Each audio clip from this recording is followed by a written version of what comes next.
I sat on the ground. I didn't have anything to do with the tower, except the man in the tower rang the bell, and then he put down the gates, and I went out because people tended to go around the gates. There was only one gate on each side. They tended to go around the gates thinking there was no train coming, but in fact the train would be on the opposite side of a parked row of boxcars, and of course they could get killed if they went through. Those trains didn't go fast. They were assembling, those were switchers moving cars around.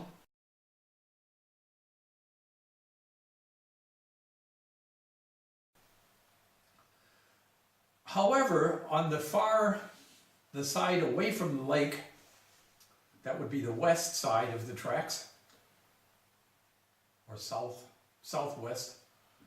In any case, there was one track that the New York Central used for its fast passenger trains.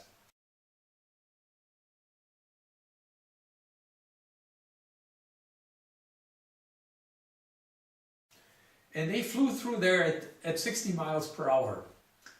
And they went right alongside a row of houses. And as a consequence, of course, it was very important that no one crossed the tracks at that time, because that train would be a mile away, and in a few seconds, it would be right on the crossing there. So when that train came, the man put the gates down. The man up in the tower put the gates down in time, rang the bell, and I went out and stood there and waited, and then the train flew through. And then he put up the gates, and I'd go back into my little hut. Or actually, I often sat in front of the little hut on a chair. And the weather was nice usually. The other reason that there had to be someone there down on the tracks is that this was right next to Lake Michigan, as I said, and there was still a beach there. I don't think you can swim there now, but there was a beach there, and children would, especially in the summertime, and it was in the summer, children would come and they'd run across the tracks. They paid no attention to the gates at all. And so I'd have my whistle, and I'd blow, and I'd tell them, shh, stay back, there's a train coming. And so I did that, and 4 days long, Monday, Tuesday, Wednesday, and Thursday, I did my job, 8 hours. It was really a nice job. I enjoyed it very much. Later on, I would bring my guitar with me and sit there and play guitar, and I even brought out my typewriter, and I'd sit, because oftentimes there'd be hours without a train going through. I'd sit and write poetry or write letters or whatever. And then on a Friday, the first Friday, I had worked the first 4 days. Everything was fine. And on the Friday, about 11 o'clock in the morning, the man up in the tower, who happened to be Mexican, called me. I hadn't had any contact with him until then. He called me and he said, "Hey, come over here." And so I went over to the tower, and he said, "You come up here, I have to go to the bathroom." And I thought, geez, what? I go up there? I don't even know, I have no idea how to do any of this stuff. But I climbed up the ladder and went into the little cabin with him there. And I said, I can't do this. I have no idea how to. He said, "There's nothing to it. You see a train, you watch in both directions. When you see a train coming, you ring the bell. You just pull on the cord here, ring the bell. And you have a handle here to put the gates down. You look that there's no trucks going across, that you're going to put the gate on this side first, and then on the other side, you put the gate down there. And then when the train has gone past, you put the gates back up again. That's all you have to do." And he just left. He didn't say any more. He just left. Well, after about 10 minutes, I saw a freight train moving, and it looked like he was coming to the crossing.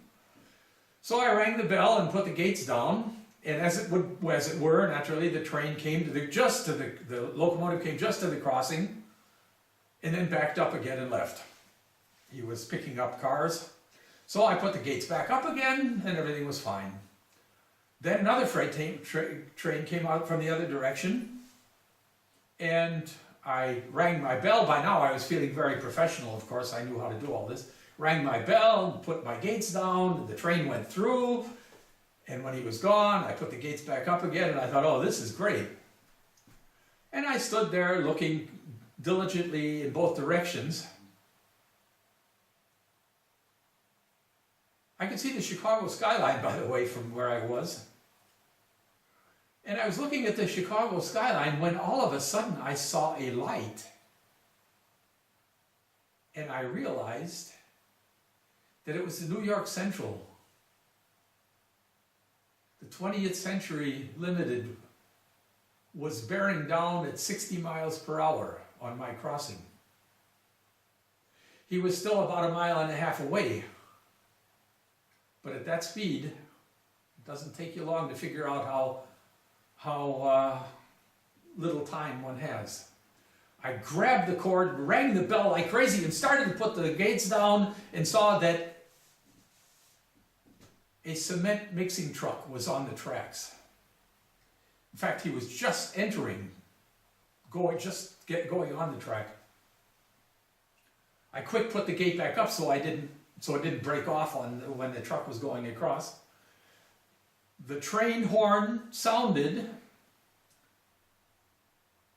and I stood completely frozen. I put down the other gate on the other side, which was pointless. There was no one there.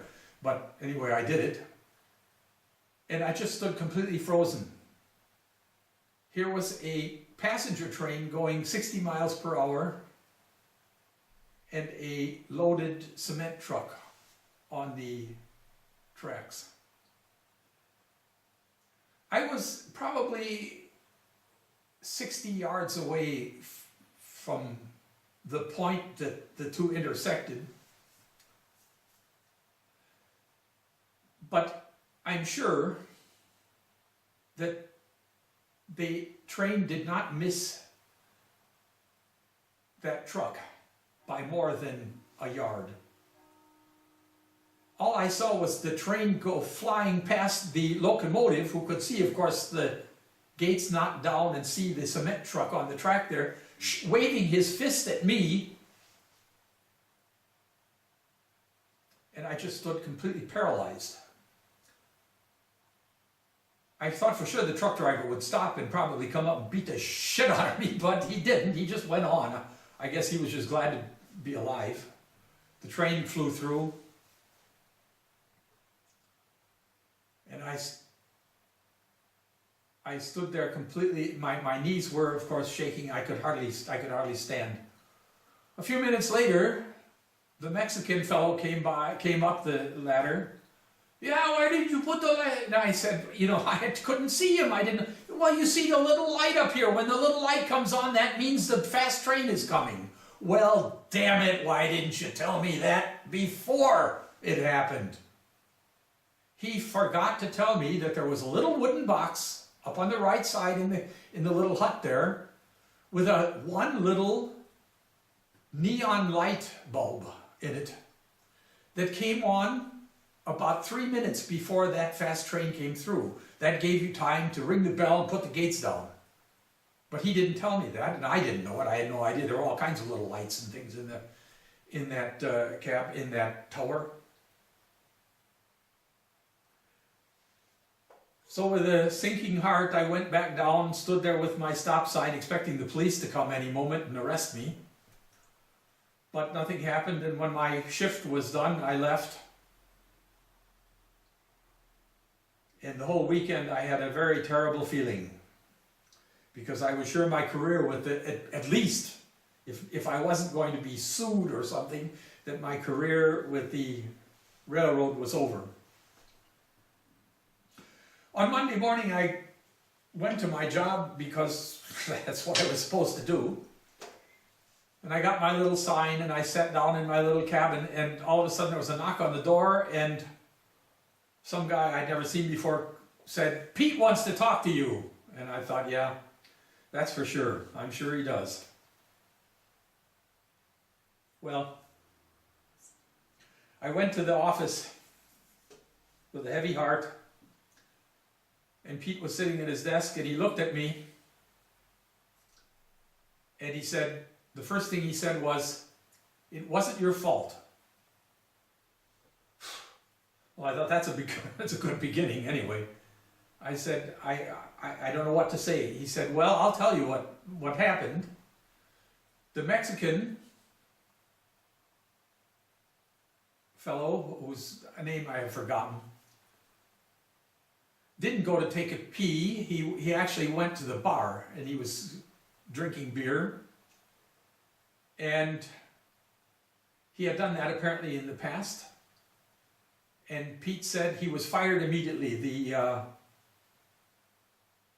The union agreed that there was no reason that he shouldn't be fired, so he was fired on the spot.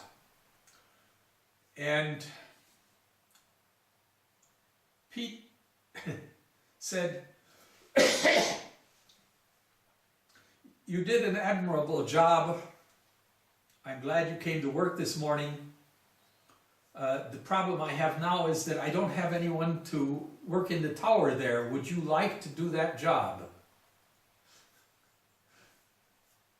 I said, if I could have some training. He said, yes, I'll have someone take you through it and stay up there with you for a half a day, and that'll be enough training. There isn't any other, aside from this business with the New York Central, there really isn't any difficulty. Well, as it turns out, then I was able to train to work in all the towers, including some of them that operated gates over 6 different crossings, and also I actually had some switches to throw in another tower in Hammond. But those are stories for another time. On this particular day, I was just very, very pleased to have had the opportunity to continue on working for the railroad.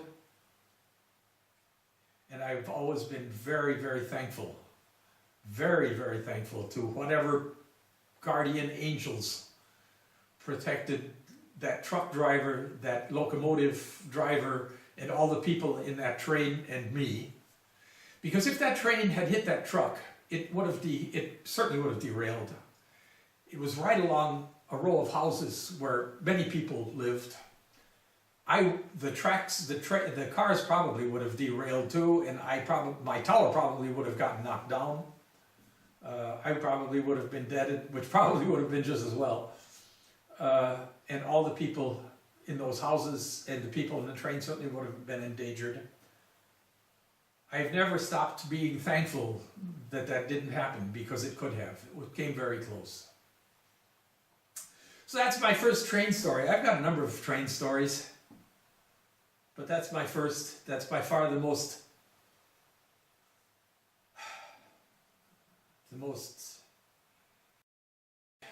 scariest of them. I liked working for the railroad. I got to ride on a speeder, a little motor car with a 2-cycle engine. I got to ride in a locomotive, only for short distances, but it was fun. And I liked being on the tracks, seeing the trains go by.